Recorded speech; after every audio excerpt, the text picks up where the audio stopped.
Get ready, start.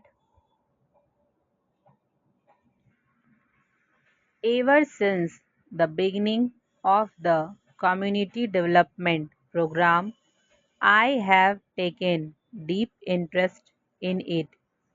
It did much good, but it became clear later that something else should be done to give fresh vitality to our work in rural areas. This impetus was provided by the Panchayati Raj program, which was not only an extension of community development but was also qualitatively somewhat different. It also went deeper into the roots of our village structure. Therefore, I was deeply interested in it and attached great importance to it. It struck me as an attempt to strike at the roots of our weakness, especially in rural areas. The measure of success it may attain depends on the workers connected with it as well as a large number of others who are closely associated with it. To what extent it has succeeded, it is difficult for me to say without more detailed information, but I am convinced that it is working on right lines, and if the people connected with it realize its inner significance, its success is assured. On achieving independence, we inherited not only various psychologies and habits of the British times, but also an administrative apparatus which, though good in its own way for the purpose the British government has in view, did not fit into the new order that we were trying to build. Many of our officials were well trained and good, but naturally they were too much tied up with the old order. We came to realize gradually that the whole outlook of our administrative structure has to change if real progress is to be made. In particular, it has to change in the lower rank and in rural India. The old attitude was no good. It had to be replaced by full identification with the mass of our people and a growing responsibility being cast on the people themselves. After all, the main aim of community development and Panchayati Raj was to develop this outlook and a spirit of self reliance amongst the people. The fact that those people, quite often not trained and had other failings, was obvious. Nevertheless, the only way to train them and to lessen their failing was to give them the chance of soldiering responsibility and learning by their own mistakes. We have to undertake many development schemes, but the biggest project of all is to build men and women. We have met after a fairly long interval since January last.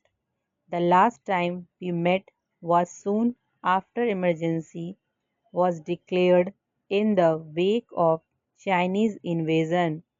That emergency is still with us, though it has lost some of its immediate urgency, but we have to prepare to meet the threat which is still there.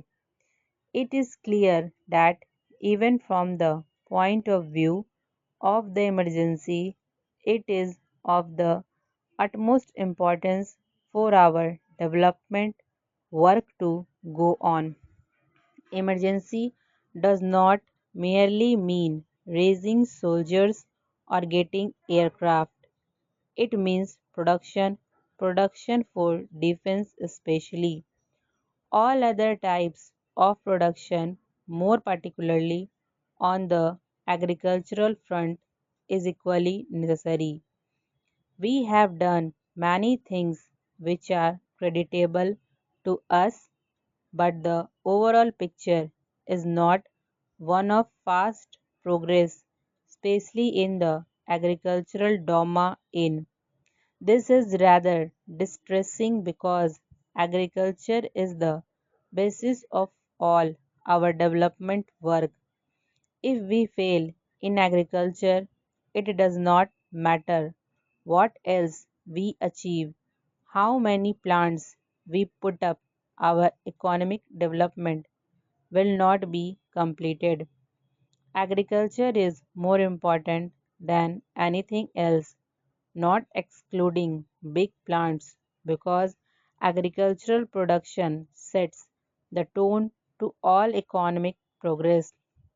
It is agriculture that gives the material for progress. If we fail in agriculture, then we fail inevitably in industry also. I am laying stress on this because, in spite of the emphasis on this, it appears to me that agriculture is often considered a routine job not deserving to be taken charge of by the brightest of the ministers. Agriculture is more important by itself than any chief minister. You may say chief ministers are all important in a government. Of course, from the point of the departments and administration, chief minister's portfolio is most important. I should not be sorry if the chief minister himself took charge of agriculture. It must be done by a man with a sense of devotion to work, with energy and enthusiasm and some ideas. That is unfortunately not so now. In any case, that is not the impression we get. Progress has not been satisfactory even in regard to another matter, land reforms. It is intimately connected with agricultural progress, and as a problem it has been with us ever since we became independent. Indeed, even before that something exercised our minds so much as land reform. Most of the states, or nearly all of them, ultimately based legislation, but in some places its progress was held up by the courts until finally it was passed. In Japan, I believe the ceiling on land is 7 acres only.